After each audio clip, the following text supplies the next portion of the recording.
just brings bad memories. I just need to let it out for a bit. Just get some time.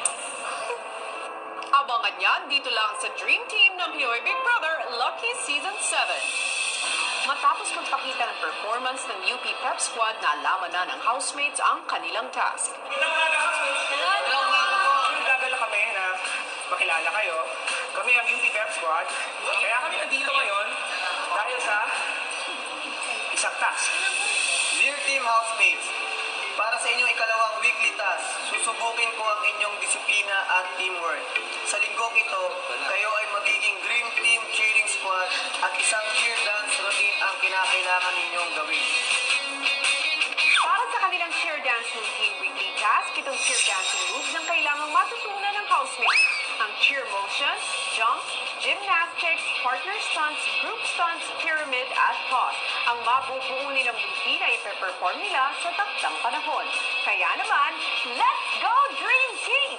Okay, so bilang bagong cheerleading team, kailangan nyo muna mag-warm up and then after our warm up, dadaan kayo sa conditioning program. Patay na naman ako sa exercise. Magiging mahirap to dahil may training.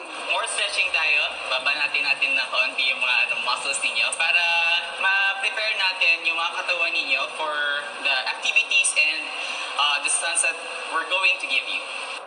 Mukhang matcha-challenge na naman ang Dream Team sa linggong ito. Hello Philippines and hello world! Dahil nga may tuturing na best of the best ang pinagsama-samang housemates sa loob ng bahay ngayon, asahang mas matindi pa ang mga hamong ibibigay sa kanila ni Kuya. Susubukin ang katatagan ng kanilang katawan, kalooban, pati ang samahan.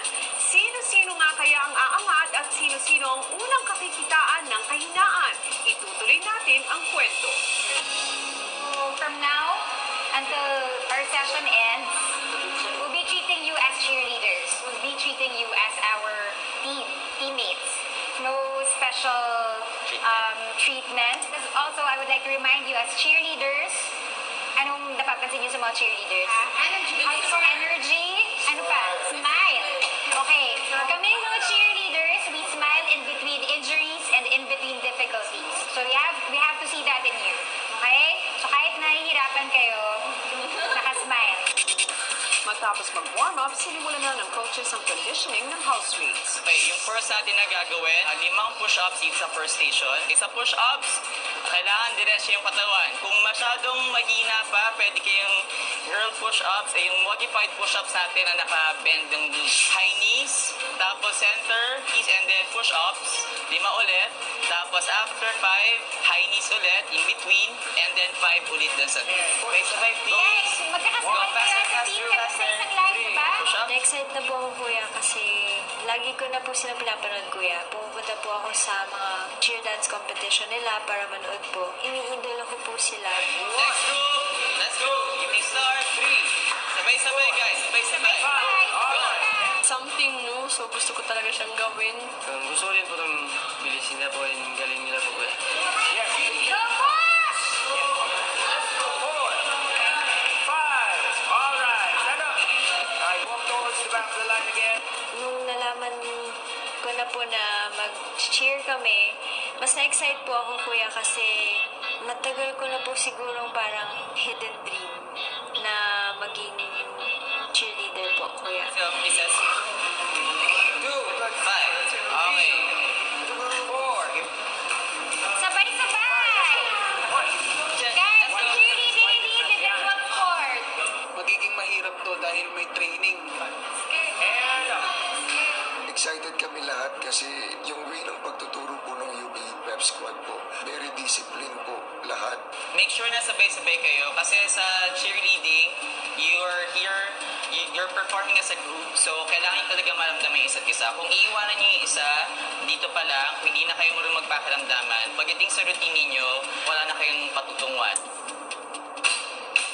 Ang coaches agad na sinunod ang ikalawang bahagi ng stretching, ang squats.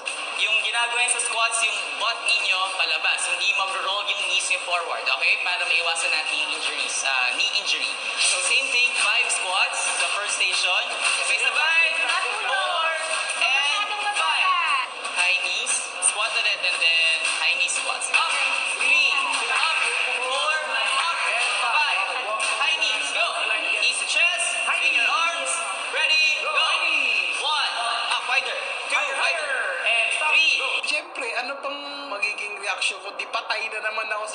exercise.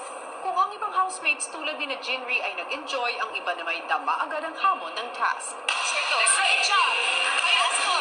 3. Let's go. 3. 4. Para sa akin, bilang mataba, iniisip ko, kailangan ko talaga yun. Kailangan ko talagang umpisahan na magpapawis. Okay! Ready? Go 1. Let's go. 2. Pero kuya, nung natutry na namin, nung tinuturo na sa amin, parang na-realize ko na it's not as easy as it looks. Last 3. 3. Squeeze your belly. 4. Hinga. Okay, yan. 4. Last 2. 4. And go last 1. 5. 5. 5. Okay. Up, up, up, up, up. Up. Stand up, stand up. It's beautiful to watch them, pero when you do it, it's so much harder. Hindi siya biro. Ang housemates binigyan ng maiksing water break. Ready? 1, 2, 3. Okay. Water break.